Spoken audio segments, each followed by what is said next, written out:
ಓಂ ಶಾಂತಿ. ಮುರಳಿ ದಿನಾಂಕ 10/7/2026. ಪ್ರಾತಃ ಮುರಳಿ. ಬಾಬ್ದಾದ ಮಧುಬನ. ತಂದೆಯು ತಿಳಿಸುತ್ತಾರೆ, ಮಧುರ ಮಕ್ಕಳೇ, ನೀವು ಮಕ್ಕಳಿಗೆ ಅವಿನಾಶಿ ಜ್ಞಾನರತ್ನಗಳಿಂದ ಜೋಳಿಗೆಯನ್ನು ತುಂಬಿಸಲು ತಂದೆಯು ಬಂದಿದ್ದಾರೆ.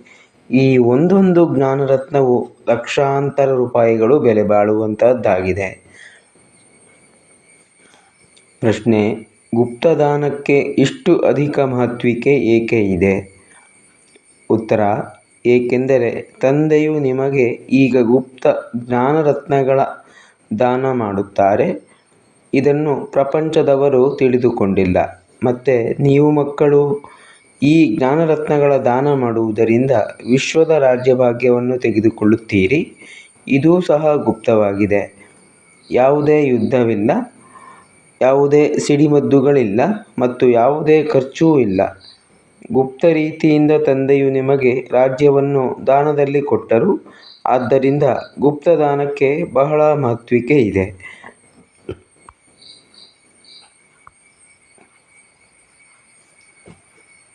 ಮಧುರಾತಿಮಧುರ ಅಗಲಿ ಹೋಗಿ ಮರಳಿ ಸಿಕ್ಕಿರುವ ಮಕ್ಕಳ ಪ್ರತಿ ಮಾತಾಪಿತಾ ಬಾಪ್ದಾದಾರವರ ನೆನಪು, ಪ್ರೀತಿ ಹಾಗೂ ಸುಪ್ರಭಾತ. ಆತ್ಮಿಕ ಮಕ್ಕಳಿಗೆ ಆತ್ಮಿಕ ತಂದೆಯ ನಮಸ್ತೆ. ನಾವು ಆತ್ಮಿಕ ಮಕ್ಕಳಿಂದ ಆತ್ಮಿಕ ತಂದೆ ತಾಯಿಗೆ ನೆನಪು, ಪ್ರೀತಿ, ಬೆಳಗಿನ ವಂದನೆಗಳು ಹಾಗೂ ನಮಸ್ಕಾರಗಳು. ಧಾರಣೆಗಾಗಿ ಮುಖ್ಯ ಸಾರ. ಮೊದಲನೇ ಪಾಯಿಂಟು: ತಂದೆಯ ಮೂಲಕ ಜ್ಞಾನದ ಯಾವ ಗುಪ್ತ ದಾನ ಸಿಕ್ಕಿದೆಯೋ ಅದರ ಬೆಲೆಯನ್ನರಿತು ತಮ್ಮ ಜೋಳಿಗೆಯನ್ನು ಜ್ಞಾನರತ್ನಗಳಿಂದ ತುಂಬಿಸಿಕೊಳ್ಳಬೇಕಾಗಿದೆ. ಎಲ್ಲರಿಗೆ ಗುಪ್ತ ದಾನವನ್ನು ಕೊಡುತ್ತಾ ಹೋಗಬೇಕಾಗಿದೆ. ಎರಡನೇದು, ಈ ಅಂತಿಮ ಸಮಯದಲ್ಲಿ ಹಿಂತಿರುಗಿ ಹೋಗಬೇಕಾಗಿದೆ. ಆದ್ದರಿಂದ ತಮ್ಮದೆಲ್ಲವನ್ನೂ ಸಫಲ ಮಾಡಿಕೊಳ್ಳಬೇಕು. ಪ್ರೀತಿ ಬುದ್ಧಿಯವರು ಆಗಬೇಕಾಗಿದೆ. ಎಲ್ಲರಿಗೆ ಮುಕ್ತಿ ಹಾಗೂ ಜೀವನ್ಮುಕ್ತಿಯ ಮಾರ್ಗವನ್ನು ತಿಳಿಸಬೇಕಾಗಿದೆ. ವರದಾನ: ಮುಗ್ಧತೆಯ ಜೊತೆಗೆ ಸರ್ವಶಕ್ತಿವಂತನಾಗಿ ಇರುತ್ತಾ ಮಾಯೆಯ ವಿರೋಧ ಮಾಡುವಂತಹ ಶಕ್ತಿ ಸ್ವರೂಪ ಭವ. ಮುಗ್ಧತೆಯ ಜೊತೆಗೆ ಸರ್ವಶಕ್ತಿವಂತನಾಗಿ ಇರುತ್ತಾ ಮಾಯೆಯ ವಿರೋಧ ಮಾಡುವಂತಹ ಶಕ್ತಿ ಸ್ವರೂಪ ಭವ.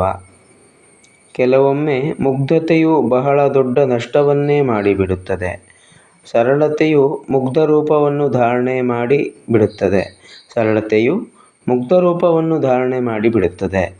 ಆದರೆ ಇಂತಹ ಮುಗ್ಧರೂ ಆಗಬಾರದು. ಯಾವುದರಿಂದ ವಿರೋಧವನ್ನು ಮಾಡಲು ಸಾಧ್ಯವಾಗುವುದಿಲ್ಲ.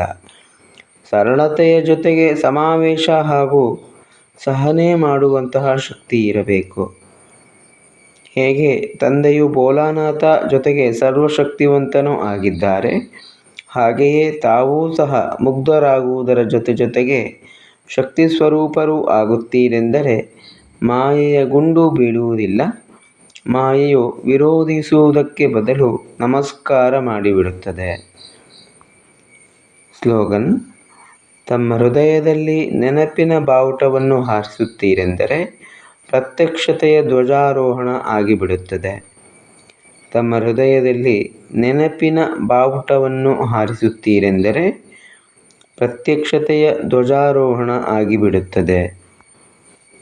ಅವ್ಯಕ್ತ ಸೂಚನೆ: ಜ್ವಾಲಾ ಸ್ವರೂಪ ಸ್ಥಿತಿಯಲ್ಲಿರುತ್ತಾ ಶಕ್ತಿಶಾಲಿ ನೆನಪಿನ ಅನುಭವ ಮಾಡಿ. ವಿಶೇಷವಾಗಿ ನೆನಪಿನ ಯಾತ್ರೆಯನ್ನು ಶಕ್ತಿಶಾಲಿಯನ್ನಾಗಿ ಮಾಡಿಕೊಳ್ಳಿರಿ. ಜ್ಞಾನ ಸ್ವರೂಪದ ಅನುಭವ ಮಾಡಿ. ತಮ್ಮ ಶ್ರೇಷ್ಠ ಆತ್ಮರ ಶುಭ ವೃತ್ತಿ ಅಥವಾ ಕಲ್ಯಾಣದ ವೃತ್ತಿ ಮತ್ತು ಶಕ್ತಿಶಾಲಿ ವಾತಾವರಣ ಅನೇಕ ಚಡಪಡಿಸುತ್ತಿರುವ, ಅಲೆದಾಡುತ್ತಿರುವ, ಕರೆಯುತ್ತಿರುವ ಆತ್ಮರಿಗೆ